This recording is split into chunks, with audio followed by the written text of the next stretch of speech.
본 방송에서 제공되는 모든 정보는 투자 판단의 참고 자료이며 투자의 최종 책임은 본 방송을 이용하는 본인에게 있습니다.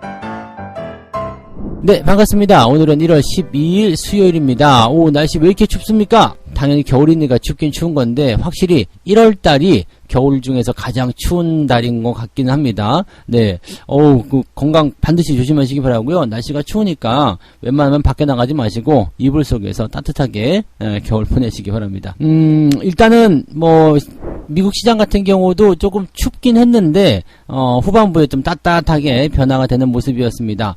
일단은 다우지수가 0.5% 상승 마감을 했고요. 나스닥은 1.41%나 올라왔습니다. 다시 15,000포인트 위로 쭉 올라서는 모습이었죠. 다우지수는 여전히 36,000포인트, 나스닥은 15,000포인트 유지해주고 있다. 시장의 우려감은 크지 않다라는 부분이 좀 될 것 같죠.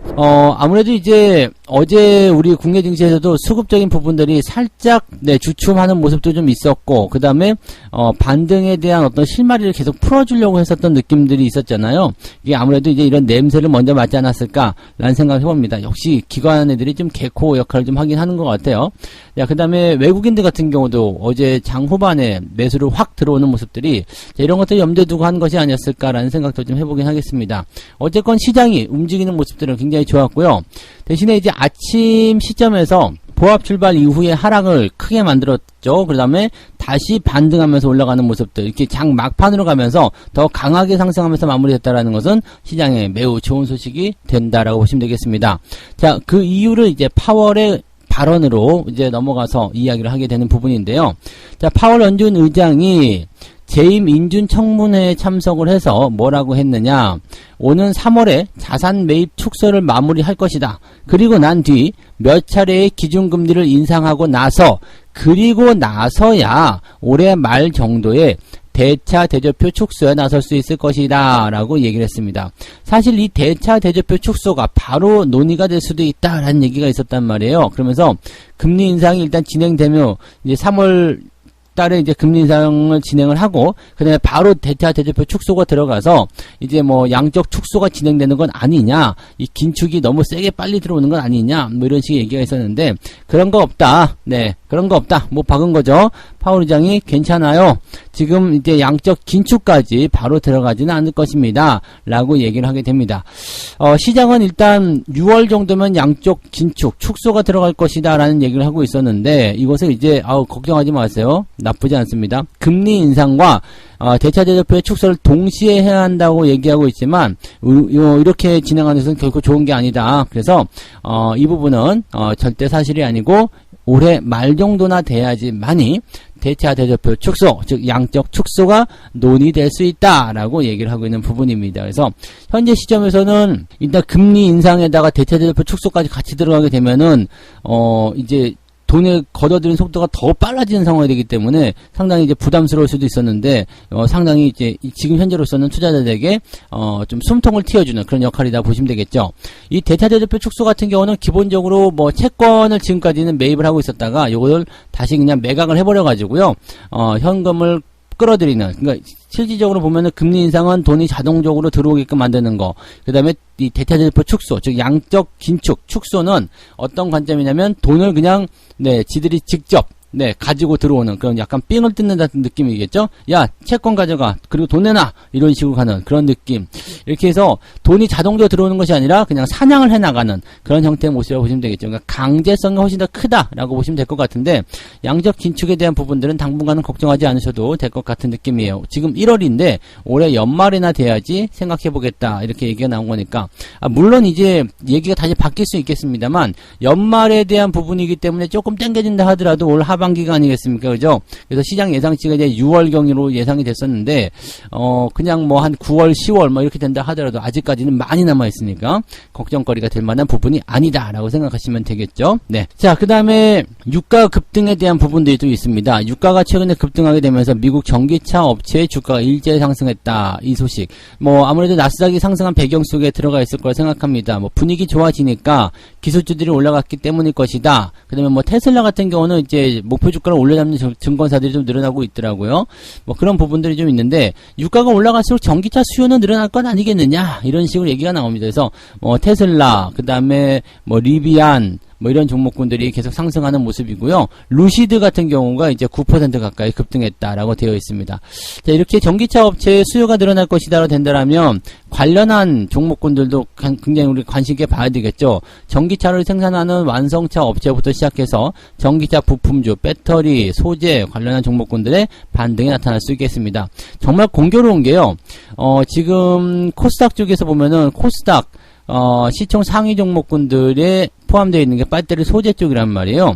얘네들이 반등을 해줄 수 있는 어떤 포지션도 만들어주는 모습이죠. 그러니까 이런 내용들 보게 되면은 야 이거 정말 교묘하게 맞아떨어지는구나 라는 생각이 또 나올 수 있죠.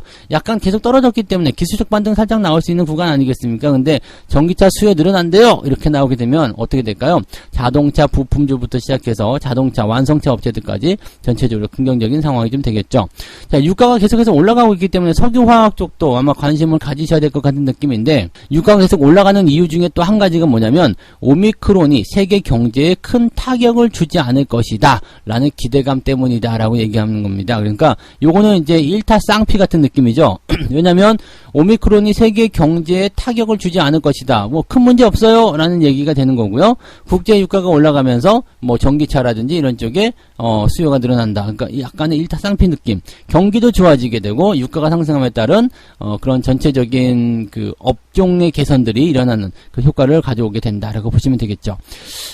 뭐 일단 기술주의 상승 때문에 들어갔을 것이다라고 볼 수도 있겠습니다만 전반적으로 느낌들은 네, 주가가 이제 단기적 조정을 받았으니까 훌륭히 받았으니까 이제 반등 좀 해보자 이런 식으로 끌고 가는 느낌이 아닐까라고 판단이 되는 내용이겠습니다. 뭐 내용 자체가 오늘 굉장히 밝고 좋습니다. 그리고 주가의 어떤 흐름 자체도요 하락 이후에 상승으로 갔기 때문에 상당히 이거는 긍정적이고 좀 뭐라 그럴까 우리한테 좀 힘을 북돋아줄 수 있는 그런 형태의 느낌이 아니었을까 생각합니다. 어제 수급의 변화가 상당히 좀 쫀쫀하게 잘 들어갔었는데 오늘 국내 증시에 좋은 영향으로 그대로 적용될 수 있지 않겠는가 생각합니다. 그래서 오늘은 주가 상승을 조금 노려보셔도 좋지 않을까라고 생각됩니다. 어제 매수를 한번 들어가신 분들은 오늘 바로 상승으로 전환되는 그런 어떤 수익 전환이라든지 또는 손실 회복 이런 것들을 또 노려볼 수가 있을 것 같습니다. 네, 자, 두 번째 이야기 넘어갈게요. 항상 이제 시장에는 문제거리가 하나 있는 게 이제 수급이에요. 외국인들은 매수를 계속해서 하고 있는데 계속 주가는 박스피, 즉 박스권을 전전긍긍하고 있는 모습이고요. 또 기관들 같은 경우는 계속 팔고 있단 말이죠. 그러니까 외국인들은 사고 있는데 도대체 왜 그래요? 라고 얘기하실 수도 있습니다. 근데 뭐 그냥 결론부터 말씀드리면 외국인들이 매수를 하기 시작했다 해가지고 주가가 뭐 바로 올라간다 이러면 또 가오 빠지잖아요. 그러니까 사실 뭐 이렇게 얘기하기 좀 그렇겠습니다만 네, 외국인들이 매수를 충분히 할 수 있는 시간을 벌어줘야 될 필요성이 있습니다. 즉 매집에 대한 단계라고 생각하셔야 되는 거고요. 외국인들이 들어왔다고 해서 당장 주가가 올라갈 수 있는 부분이 아니라 시간을 좀 두고 좀 애간장을 태워야지 되는 거죠. 그리고 이 애간장을 태우는 기간 동안에 개인들의 매도가 나오거나 뭐 이런 상황이 벌어졌을 때 지들이 물량을 받아가는 형태로 진행이 된다 이렇게 생각하시면 되겠죠. 근데 이제 매도에 대한 포인트는 일단 외국인들이 최근 그 1월 들어서면서요 개인이 2조 2,600억 원 그 다음에 외국인도 2조 2천억 원을 사들였는데 기관이 무려 4조 4,600억을 팔았습니다. 그러니까 4조 5천억을 팔아치웠다는 얘기죠. 그러니까 어마어마하게 팔아먹는 모습이고요. 실제로 외국인 같은 경우는 10일 엊그제죠. 이번 주 월요일을 제외하고는 모두 순매수로 기록이 됐다라는 거. 지금 외국인들의 매수가 이렇게 강하게 유입이 되고 있는 것은 매우 긍정적으로 볼 수 있는 부분이에요. 그리고 외국인들이 도대체 어떤 종목을 좋아하는지, 어떤 종목에 관심을 갖고 있는지 우리가 생각을 해야 되는 그런 상황이라고 좀 보셔야 됩니다. 자, 근데 외국인들은 일단 뭐 그렇게 매수가 들어온다고 생각하는데 기관은 도대체 왜 파는 것이냐? 배당락 때문에 파는 것이다 라는 이야기가 지배적이죠. 배당락 때문에 파는 것이라 이렇게 기관들이 어떤 프로그램 매도가 계속 이어지고 있다. 배당 차익 거래다. 뭐 등등등 얘기가 많이 나오고 있습니다. 그래서 외국인들이 매수로 들어오고는 있지만 기관들의 매도가 계속적으로 쏟아지고 있고 또 외국인 매도보다 월등히 많기 때문에 주가가 올라가기 좀 어렵다. 이런 식이 되는 거죠. 거기에 대한 이유들은 뭐냐? 뭐 기관의 어떤 매도가 부담을 작용하고 있다는 건 첫 번째였고요. 그 다음에 미국의 뭐 FOMC 관련한 뭐 그 조기 긴축 관련한 움직임들 이것 때문에 수급 매도에도 부담이 되어 있다. 뭐 이런 식으로 얘기를 좀 하고 있는 것 같아요. 근데 뭐 이거는 우리가 다 아는 얘기들이잖아요. 그리고 이 배당에 대한 부분들 같은 경우도 이제는 점점 축소가 되어야 되지 않겠느냐라고 판단에 대한 부분이기 때문에 이제 매도 나올 만큼 다 나왔다. 이것이 어떤 지배적인 이야기가 좀 될 것 같습니다. 실질적으로 이제 당분간 수급 변동성에 대한 확대는 불가피하다. 그렇지만 이러한 내용들은 1분기 중에는 점차 완화가 될 가능성이 높다라고 얘기하고 있습니다. 근데 제 생각에는 뭐 1분기까지 갈 것도 아니고요. 뭐 이번 달 중후반, 당장 지금도 중순이죠. 그러니까 이번 달 중후반부 들어가면서부터는 바로 좀 해소가 돼야 되지 않겠는가. 뭐 빠르게 본다면 이번 만기일 내일인데요. 만기일 지나고 나서부터는 바로 또 해결돼야 되는 것이 아니겠는가. 이런 식의 느낌도 좀 가져볼 수는 있을 것 같습니다. 그래서 지금 일단 기관들이 매도도 멈춰놓은 상태이기 때문에 여기서부터 매수가 들어오기 시작한다면 그 월말 시점까지의 주가 상승도 한번 기대해 볼 수 있는 상황이 될 수 있을 것이다. 지금은 이제 뭐 선물이 저평가가 되어 있기 때문에 선물과 이제 이 뭐라 그러죠? 현물 간의 이제 가격 차이 요것 때문에 지금은 현물을 팔고 선물을 사들이는 그런 형태의 모습이다. 그러니까 이게 뭐 이걸 뭐라 그러죠? 백어데이션? 네, 그러니까 선물 가격이 더 낮은 상황이런 거죠. 그러니까 저평가. 그래서 선물을 사야 되고 현물을 팔아치우는 그런 형태. 그동안 같은 경우는요.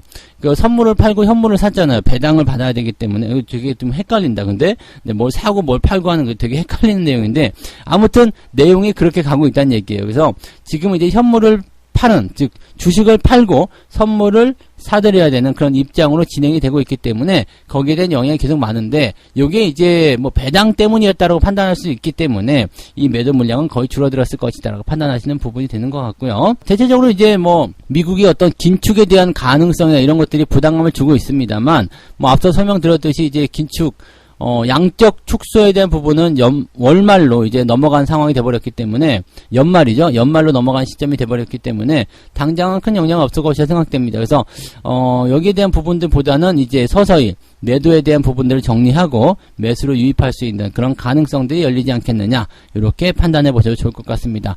수급만 들어오게 된다면 시장이 올라가는 것은 뭐 당연한 얘기 아니겠습니까? 그래서 지금 좋아진 분위기 속에서 다시 수급이 개선될 수 있는 상황으로 넘어가게 된다면 시장은 조금 더 상승해서 이번에는 또 박스권 돌파에 대한 부분도 기대를 해봐야 되겠죠.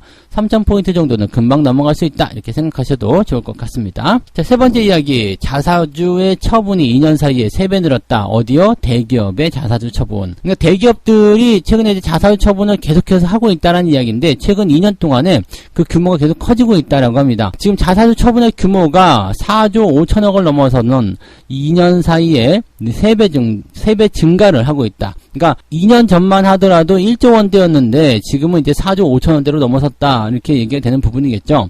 2019년도 자사주의 취득 규모도 이제 3조 6천억 정도가 됐었고요. 그 다음에 2020년도에 4조 7천억. 그 다음에 작년 같은 경우가 3조 3천억 정도로 이제 약간 이제 변화가 좀 있었습니다. 근데 자사주 소각에 대한 규모가 상당히 크다라고 보시면 되겠고요.